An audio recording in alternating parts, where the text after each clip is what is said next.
Well, hello there YouTube. Today I am going to be doing a demanded video on how to set up the Multiwii Pro flight controller board for aeroplanes of various kinds, and it should also be applicable to helicopters. So the first thing you'll need to do is download Arduino. This is linked below. Once it's downloaded, you'll install it on your computer, and once installed you'll go into your documents folder, and then there'll be a folder named Arduino. In that folder you'll see this arduino.exe. So once you've found that, stay in that folder. Now the second thing you'll download is a zip file called Multiwii. So in this case it's extracted, but there shall be a zip file for you to download from, which I will bring up in just a second. Okay, so the zip file is just here. When you open it up using whatever extractor you have, you'll be confronted with these. So the first you'll want to do is just go to the Multiwii folder and drag it and drop it into your desktop. So I've already done that, that's what's here. So once you've got Multiwii open, you'll find multiwii.ino, and you'll click and drag this onto arduino.exe. Now this will come up. Arduino takes its sweet time, but once it's done it, you'll see an Arduino window. Okay, so the Arduino is popped open. Now I'm just going to enlarge it to make it easier to see. So you'll be in the Multiwii tab. You'll want to go to config.h, and once in the config.h tab, just scroll down a little bit. Now you'll see here it says the type of multicopter.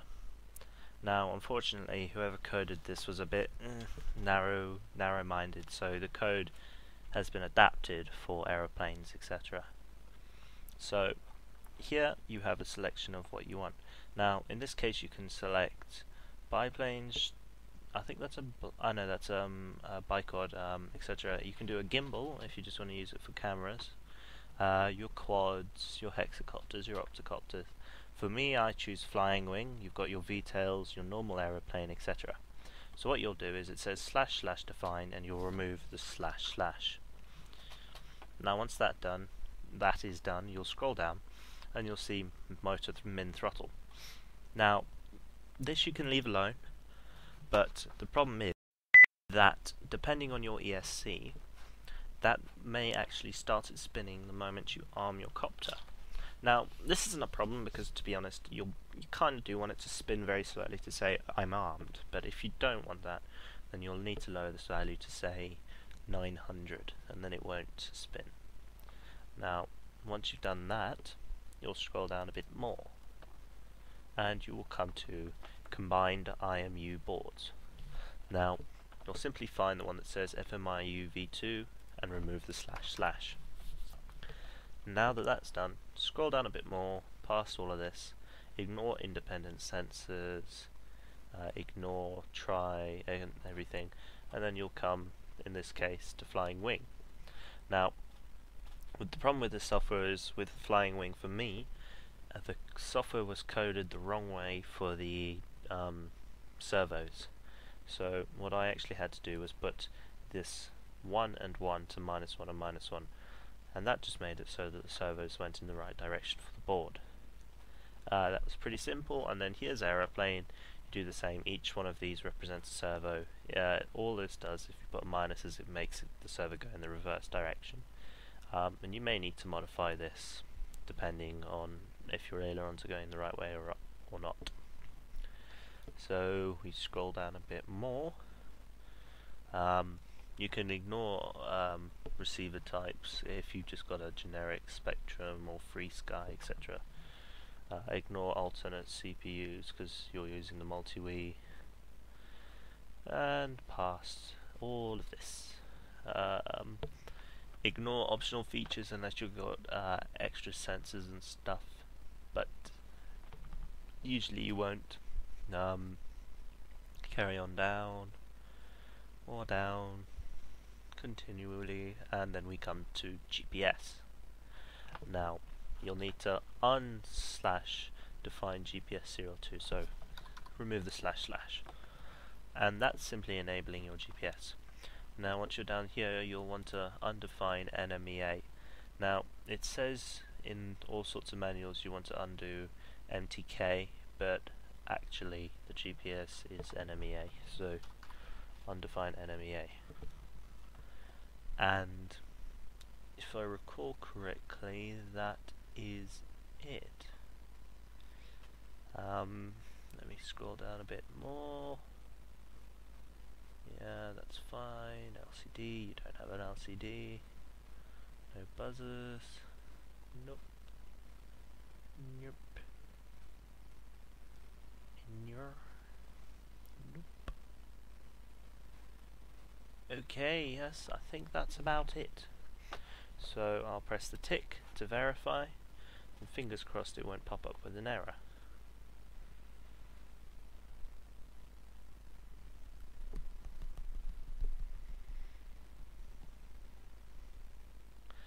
Usually when it takes this long to compile, it means that there won't be an error, but occasionally it means there's going to be lots and lots of errors, so you're kinda on tippy toes either way.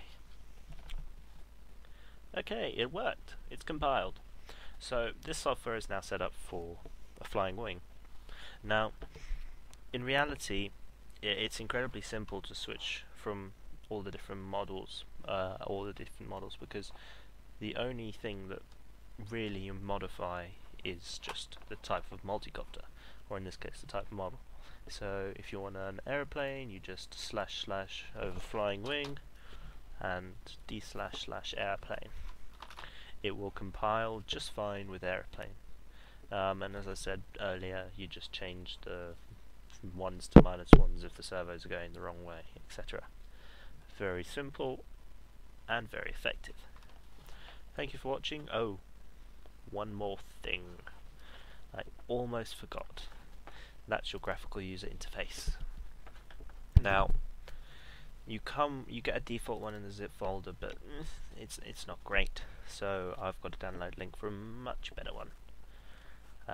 So when you download it, this will pop up. You'll select your COM port for your board, which you can find by going into Device Manager, and when that pops up, and loads, okay, you'll go down to ports, and then it'll say which port is your board. You'll just have to see.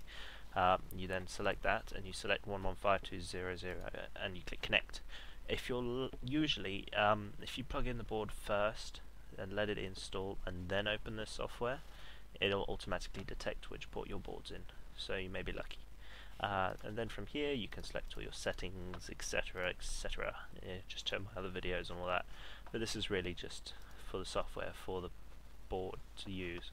Now again, you can use this on pretty much any model. It's just I chose to demonstrate it with the flying wing. Thank you for watching, and goodbye.